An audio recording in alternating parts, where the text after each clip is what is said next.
Pink.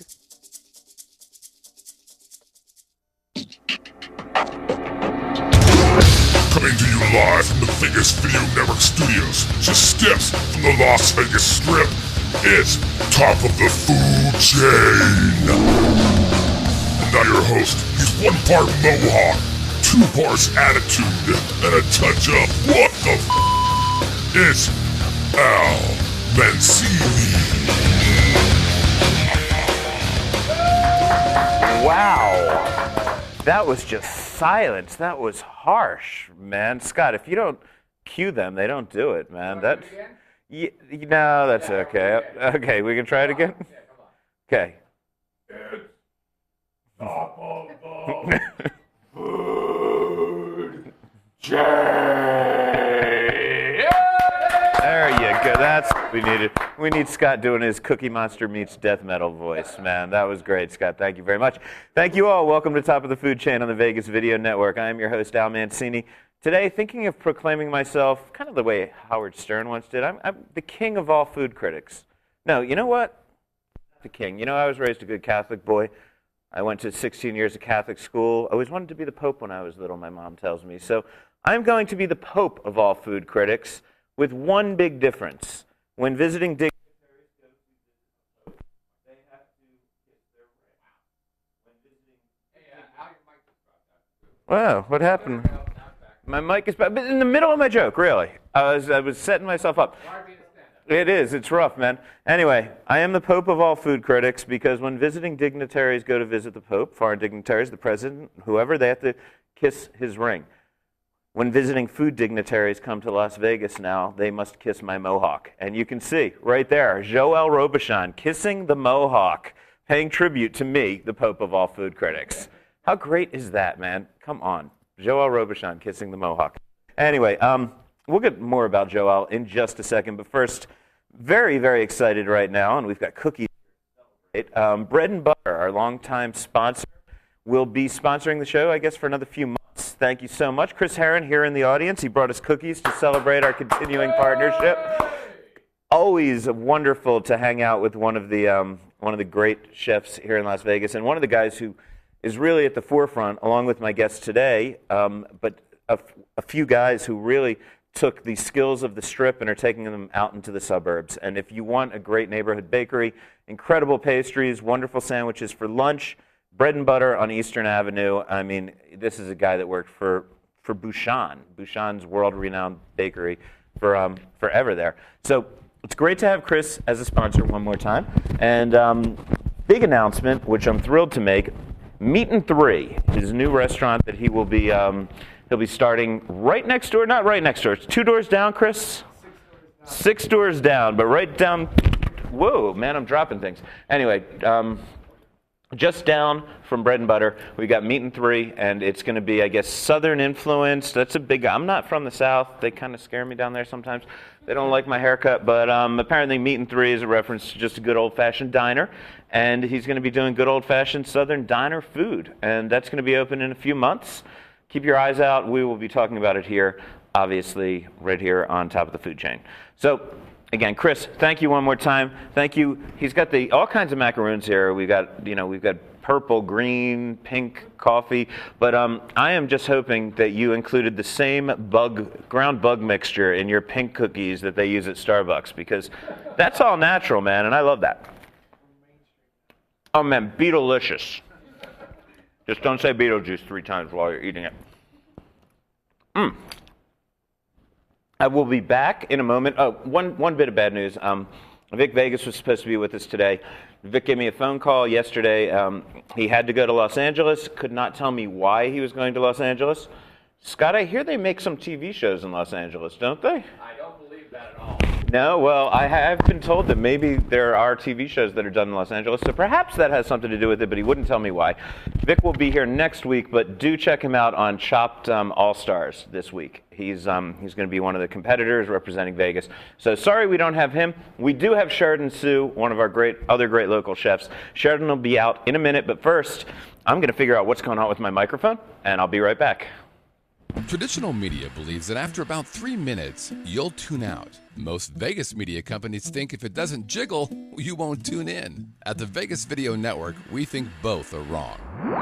The Vegas Video Network is the first and only live online broadcast network that specializes in insider news and expert views about Vegas. We combine great storytelling with the ability to watch when and where you want on your computer, mobile device, or television. Discover the real Las Vegas. Visit VegasVideoNetwork.com.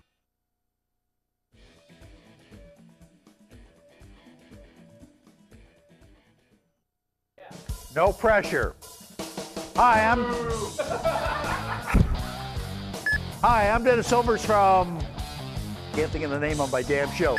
Golf and other four-letter words, and you're watching the Vegas Video Network, I think.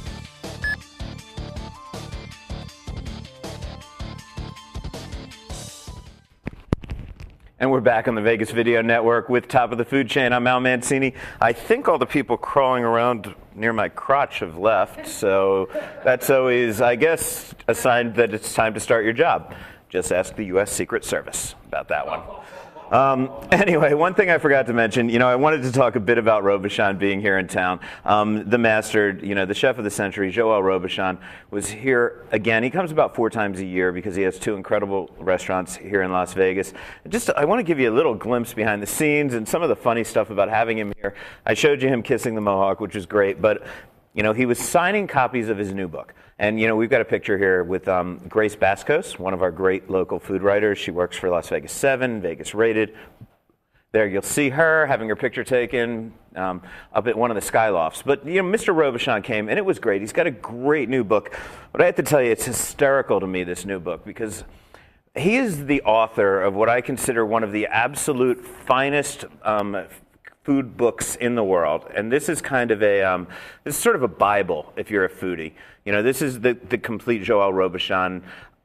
This to me, there are 2 books that you go to if you're not a master chef, or if you are a master chef. You go to this and The Joy of Cooking whenever you're stumped on something. And you can learn anything in this book. Funny things. If you're choosing a rabbit, it'll tell you on page 499, a good rabbit is compact and clean with a generously sized saddle, a pale splotch-free liver, rosy flesh, and a very white fat around the loin and kidneys, which should be visible. I've never had to use that bit of advice, but I love it. 800 pages, not a single picture in this book. It's an incredible book. This was his last book. This is the one that I fell in love with, but he got a few complaints. It was too big. There were no photos. It was too confusing. No, we see this, right? 800 pages, right? This is a huge book. New book, which we came to check out the other day. The Best of Robuchon. Not quite as big. There we go. We have big book, little book. So Mr. Robuchon apparently decided, but what he did with this is his 10 best recipes, and just photos showing you step by step how to do every single step in creating these recipes. So this is awesome. I just think it's absolutely hysterical seeing how he changed from one to the other. This one is called The Best of Robuchon, just translated into English from French. It's not on Amazon unless you speak French. You can get it on Amazon in French. If you go to Chef Alain Ducasse's website, Alain Ducasse has his own little book imprint, and he has put this one out, The Best of Robuchon. Again, thanks to the Chef of the Century for not only kissing the Mohawk, but being one of the coolest guys I've ever hung with, and for making books little for those of us with short attention spans. Thank you very much, Chef. Which leads us to today's guest, Sheridan Sue, one of the coolest, hippest chefs in Las Vegas right now. Thank you. How are you? Thanks for having me here. And you have worked for Mr. Robuchon. Yes, I have.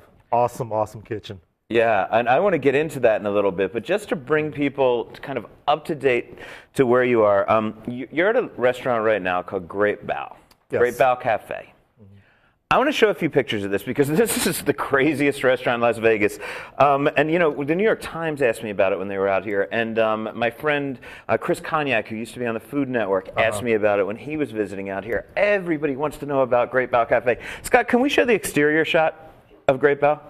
There it is, in Touch Salon and Spa. It looks like a place I'd spend time for different reasons, like coloring this thing. It's not my salon, by the way. But okay, so we go inside.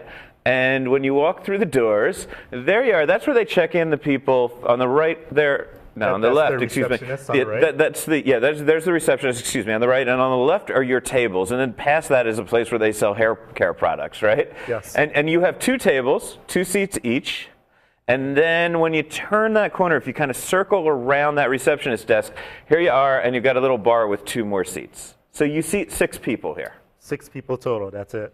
That is the wackiest restaurant in all of Las Vegas. I mean, and we've got some wacky stuff here in Las Vegas. That's a little weird, man. Trust me, those 6 feet, I had to fight for it too. The salon wasn't going to have me, putting people inside the salon eating, so I really had to fight for And all some of those your seats. plates don't really even fit on that table. I mean, those tables are small. Bring out the bow on that nice, long paddle, and it kind of hangs off the edge sometimes if there's too much stuff. It's absolutely insane. And there are the bow, which we'll get into what they are. And bao, basically Chinese sandwiches, is a simple way to put it. But we'll get into that. How did a man go from working in the kitchen of the chef of the century, Joël Robuchon, to being the hippest guy in Vegas working out of a hair salon with 6 seats? Well, I've been in Vegas for about 7 years now. Really came to a point where it said, no more. I'm not going to work, for anybody else. I've been through so many things, working for really good chefs, really good kitchens. And, at my last place of employment, it was just, that's it. And I said I wasn't going to work for anybody else, and that's how really Great Bao was born. And so you went, and I want to go through this a little bit step by step. Robuchon, I guess, was your first Las Vegas restaurant, right? Yes. And then you went from Robuchon, and then you went from there to Social House. Social House, Yes. one of our great Asian restaurants here in town, Asian fusion maybe you'd call it. Yes. But the original Social House, very hip, trendy. Paris Hilton in there every night of the week practically. All the beautiful people. And then you went out of the country, I guess, for a little while, and you came back and you opened Comme Ça, which was a bistro, Correct. French bistro that's still operating in Cosmopolitan. Correct. Okay, so how do you go from Robuchon, which is superfine French dining, and why do you go from Robuchon, which is superfine French dining, into doing a more hipster, trendy Asian thing? If we were talking about the contrast between, old school and new school foodies, the old school guys go to Robuchon restaurants, the new school people were hanging out at Social House. Well, when I first got into the industry, so actually before I went to culinary school, I told my mom, I told my family that I wanted to be a chef. And growing up in a Chinese family, a very traditional Chinese family, they were all very disappointed. With the traditional Chinese families, you either have to be an architect, an attorney, doctor, or just something, a blue-collar profession. And when I told my family, they all laughed at me. And they were thinking that I was going to be that kid, on the corner of the street, selling noodles. And little did they know you'd be the kid in the hair salon selling noodles. My, how you proved them wrong, Sharon. So I went off to culinary school, and after that, stuck around in a lot of French restaurants, and I really wanted to show my family that I was working in these great kitchens. Were they impressed? No, it took a while. It took a while, Yeah. and went off, stayed in New York City for a little bit, worked in Boston, and also in Los Angeles. When I heard Joe Robuchon was opening up his first restaurant in the United States, it was something that I couldn't pass up. At the time, I was working for Chef David Myers out in LA, his original restaurant. And me and one of my good friends that I used to work with in New York, he had told me that Joe Robuchon was opening out here. So we came out here to apply at the same time. We did a tasting, and we were both offered a job. He did pastry, I was in savory. And it was just... And who was this friend? His name's Ben. Okay. And he's the pastry chef over at Satai, Okay. over in Wall Street right now. So Okay. And so you're at Robuchon, and I want to get to how you transition out of there, but I guess I got to ask you first, what's it like in a Robuchon kitchen? Because I have heard stories. I mean, Joel, Mr. Robuchon, as I should call him. I'm not that close with him, even though he does kiss the mohawk. But you know, he's a super kind, very wonderful person every time I meet him. But I have heard that in the kitchen, he is like, just out of control with everything. If something comes to the counter 30 seconds late, he just trashes an entire course and tells you to start over. He's the perfectionist. He's he's the greatest chef in the world. And in his kitchen, it was so intense. It was a very silent kitchen. You only spoke if the chef spoke to you. Everything was in French as well. So you had to learn en deux, trois. You had to learn all of the menu items. Right. But what's it like going in if you don't speak French?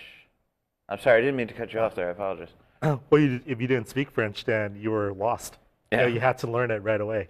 And in his kitchen, it was so precise. Everything was measured, by the inch. Everything was measured to the gram. We did, like on one of the dishes, we cut scallions, and the scallions, they would use like the white part of the scallion, the bottom, and it would be 1 inch, and you would use a ruler to measure that 1 inch, before cutting it into a chiffonade.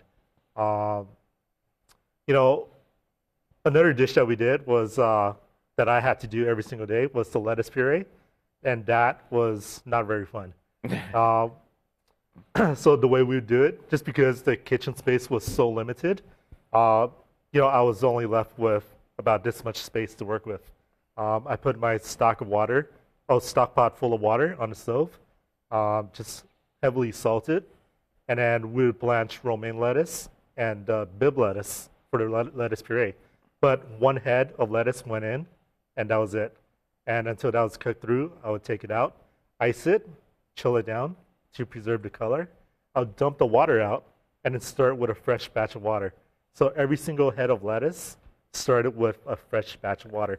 And that's how precise everything was. And he was looking for, the best, to get the best out of every single ingredient. And what I love about Robuchon restaurants is that he doesn't have a kitchen table where you can sit in the kitchen like some French chefs do and watch it, but right next door to Joel Robuchon is the Talier de Joel Robuchon. And if you guys think that what he's talking about sounds intense, sit in the Talier, and you sit in a bar that goes around the chefs, and the chefs are there, very silent, very quiet, pulling tweezers out of their pockets and plucking teeny little ingredients and placing them exactly the same space. And you actually can watch this insanity. I mean, it's like, you guys seem crazy. I mean, you're torture. Incredible artists, but not like the kind of drunken rock stars I grew up with.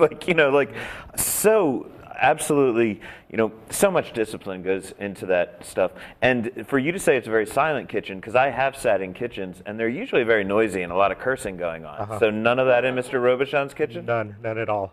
Wow. You would never even hear a pot, hitting another pot. Or, it was just totally silent. And it was insane. And did it make you nuts? It did. Is that why you left? I mean, is that why you said I want to go to Social House, where they're completely crazy and we're hanging out with Paris Hilton and God knows what she's cutting out in the ladies' room? I mean, so you moved to Social House. So just real quickly, what's it like working in that celebrity culture that you were at Social House? When I opened Social House with Chef Joe Elevato and I love Chef Elevato, great chef. Another chef, Ben Dag. It was so much fun. It was probably one of the best experiences opening up a restaurant I've ever had. It's completely opposite as the Robuchon kitchen.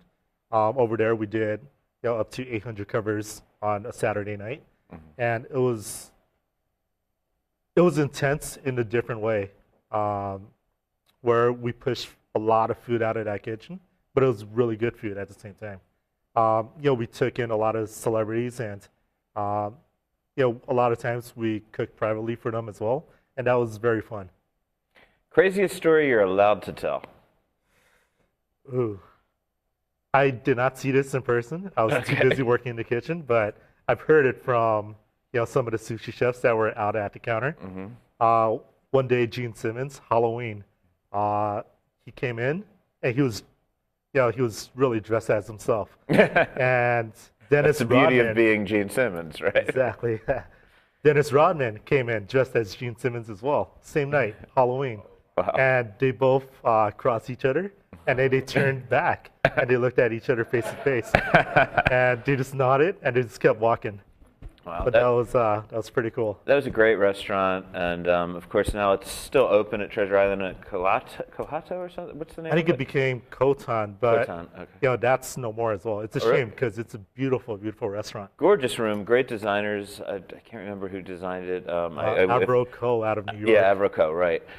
Incredible, beautiful room. And you know what I liked about that place? Just a little bit of trivia. If anybody was ever there, or if you're ever able to get there, there's a back private party room, which had its own DJ booth and all of this stuff, and a great little coke-doing bathroom if you wanted to do that, so you didn't have to be with the masses. And that used to be Steve Wynn's boardroom when he ran Mirage, and that was in Treasure Island, and that was his private boardroom that they converted to the crazy party room. Yeah, exactly. So, and there were a bunch of, they made a chandelier out of opium pipes. Yes. So that definitely should have told you what you were getting yourself into if you rented out that room. So then you went over to work with David Myers again. I mean, you left the country, you went to Mexico, right? Well, after Socials, I helped open Encore, a restaurant called Wazuzu. Oh, And that yeah, was, with Jet Tila, a great Chef friend of the Jet, show. Yeah, so doing Pan-Asian. So, Yes. Similar, I guess, to what you were doing at Social House. It was, whereas Socials, we did a lot more Japanese influenced cuisine. Over at Wazuzu, it was a really good balance. It was kind of like the best hits of Asia. We took it from China, Japan, Korea, Thailand, Right. all of Southeast Asia. So. And that was great. So I'm going to fast forward you a little bit. You left the country, you came back, you worked for David Myers, you opened a French bistro, a place we also love with a good friend of the show, also Brian Howard. You worked with him over there. And then, do you want to talk about why you left there and why you decided to go solo? Well, at the time, it was the biggest thing I've ever taken on. It was a 270-seat restaurant. And at the time I was in Mexico when Chef David gave me a call, he said, you're the only guy that could open any of my restaurants. And I headed out. I said, yes, I'll do it. And the restaurant, of course, is Kamsa that we're talking about. Kamsa, yeah. Right. Awesome place. Really good food. But at the same time, it was a disappointment. The numbers that were projected for a restaurant, it was way crazy. Mm-hmm. And unfortunately, in this economy, you can't fill a 270-seat restaurant every single night. But it was a really good experience. Made a lot of good friends.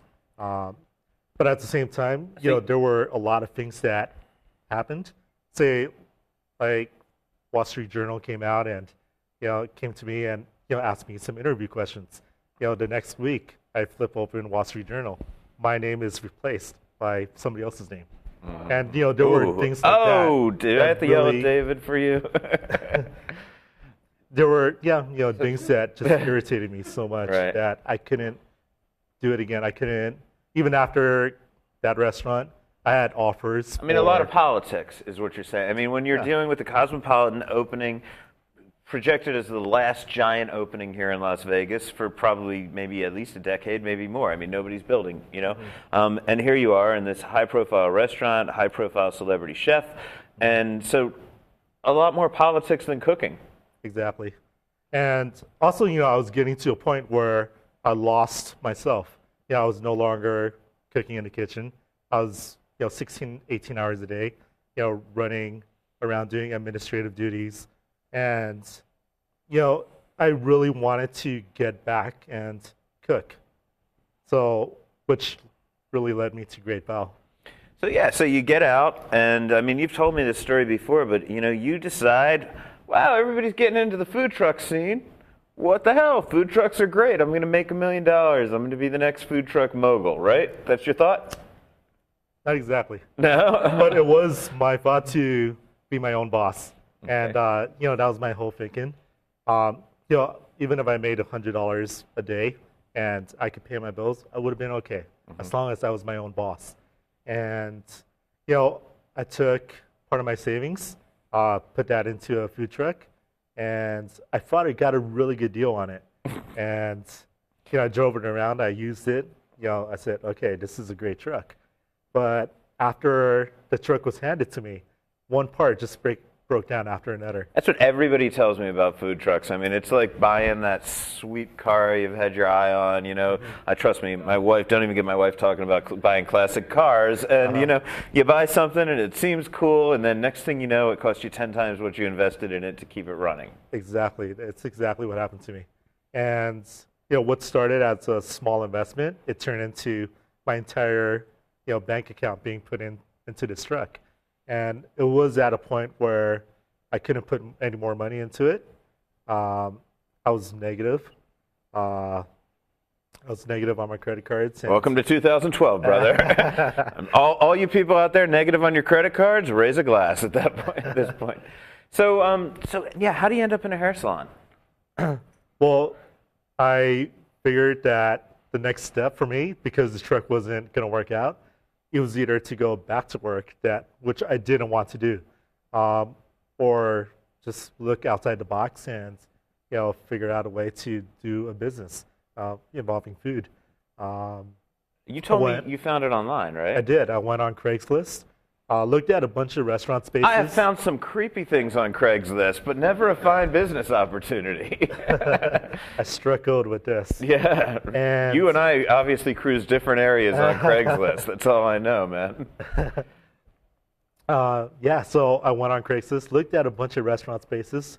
Everything was either overpriced or, just wasn't the kind of space I was looking for. Finally, I see this space, cafe for lease inside of a salon. So at first, I clicked on it. I gave them a call. Said, hey, can I come take a look? And walking away from that first look of the cafe space, I said, no way. There's no way anybody is going to come eat inside of a salon. And but the smell of perms in the air is so appetizing. Perm mixed with smell of pork fat. Right. Can't get any better. A permy pork fat. Yum. So let's talk about what bao are, because I know we're running a little low on time now because your story is just so damn interesting. What is a bao? Well, bao, it's a Chinese sandwich. Traditionally, it's a white, fluffy steamed bun, and it's filled with pork belly, some crushed peanuts, cilantro, and preserved mustard greens. You find this all throughout Taiwan and parts of China as well. So it's a street food, or is it a sit-down food? It's a street food. You'll find it at night markets, or somebody will just have a cart on the street, and it's absolutely delicious. It's one of the best things that I've ever had in my life. And bao seemed to really have permeated kind of a many Asian countries, though, I guess because of China's influence in the region, right? I mean, you find it in Malaysia. You find bao pretty much all over Asia? All over Asia, yeah. Are there different names for it, different places? Yes. I mean, out in Hawaii, they call it manapua, or, bao. A lot of the dim sum restaurants, you have the tashu bao. Mm-hmm. In the Philippines, they call it, can't think of the name right now. But it's something you're going to find. Is it always that steamed bun? Because that bun, and again, if people saw the picture, it's very reminiscent of when you go into a Chinese restaurant that only has one type of dim sum, because dim sum's of course very broad, but when you only go into one type, a place that has one type of dim sum, it'll be kind of a steamed bun stuffed with pork, right? Like a round steamed bun with pork injected inside it. Yes. You're using that same kind of bun, but almost in like a taco fold-over sandwich type situation. Not to bastardize your culture, I'm sorry there, but you're using that same basic type of bun that people are familiar with if their local Chinese restaurant makes dim sum, right? Yes. And when I opened a Great Bao, I definitely preferred this style because every single thing that we have, all of our fillings, all of our garnishes are made fresh. And let's say the pork belly or the duck, they're all, cooked to order. So people could see and they could smell and taste the freshness of it. Whereas something that's enclosed, it could be, 3 days old, 5 days old, who knows? And now, what's your a couple quick questions before we have to go? What is your setup like in that little window that I saw that you're making these things? How do you make these bao, and how do you have what, 5 different types of fillings, I guess, that you offer? So were you cooking on a hot plate like me in my college dorm room, or? Exactly. Yeah, that's all I have inside of my little space. I work off of one electric burner. I have one saute pan and a steamer, and from this we've made what I feel and what I believe to be something pretty phenomenal, and people all over the world have come to eat at Great Bao. Yeah, it's pretty amazing in a very short period of time. Tons of attention. Run through what types of bao you offer real quick, just because like I said, I think you have 5 there. 5 different fillings, and then change the fillings all the time. Right now we have pork belly, we have roast duck. Vegetarian option is tofu mushroom. We have a pulled pork, and we have a chicken option as well. And you also have some incredible sesame noodles there, especially the first time I had them with that chicken, because you have great marinated chicken. Sesame noodles with the chicken, seriously, people, you go for the bao, but if you come back a second time, you got to have it. It's absolutely amazing, perfect spiciness. I love the place. Now you've got the truck back up and running again. What, you didn't learn your lesson the first time? Nah. It's because, so I've tried to sell the truck many times, but the amount of money that I put into the truck, I know if I sold it, I can never get that amount of money back. So I just have to suck it up and work with the truck. The truck owns you. You don't own the truck. Sometimes I feel that way. And you're out. Where are you going to be? Where are you going to be bringing the truck? Actually, tomorrow we're going to be at the downtown 3rd Farmers Market. A few other trucks are going to be there. Have you been out to the farmers market? Not the new one, not downtown 3rd. No, I haven't made it out there yet. Tomorrow. Okay, well, I've got a charity thing in the morning. What time do you guys start? Well, we're there from... You know what, we can talk about, but tell them what time it starts, please. It's from 9 a.m. to 2 p.m. Okay. And on Saturday, we're doing the Tommy Rockers Beer Garden with Jolene. Jolene, yes. And that's going to be from 12 p.m. till 5 p.m. Cool. Well, that's great. You also do catering. It's greatbao.com if people are interested in looking it up, right? Yes. Man, congratulations. Seriously, it's like guys like you that give people hope that Vegas isn't all just about corporate bull. I can't say that word, right, Scott? We're going to be on the radio. But anyway, amazing job, man. It's so thrilling to see you get all this attention nationwide, and I'm glad that we can help bring a little attention to you here. Great Bao Cafe, and go get your hair done. I don't know if they could do these colors, but they could do normal stuff over there. Pretty damn well, I'm sure. And in the meantime, almancini.net. You can find me. Follow me on Twitter, Almancini Vegas. Next week, hopefully Vic Vegas will be here. I'm also toying with the idea of bringing a beef expert in to teach Scott a little something, because I was watching his show and he doesn't seem to understand beef all that well. So we got a lot planned for the next couple weeks. Stay tuned here at the Vegas Video Network, top of the food chain, every Thursday, 7 p.m. And they got a whole bunch of other shows you're going to want to see. Man, thanks a lot for coming. Awesome. Thank you for having me here. Cheers.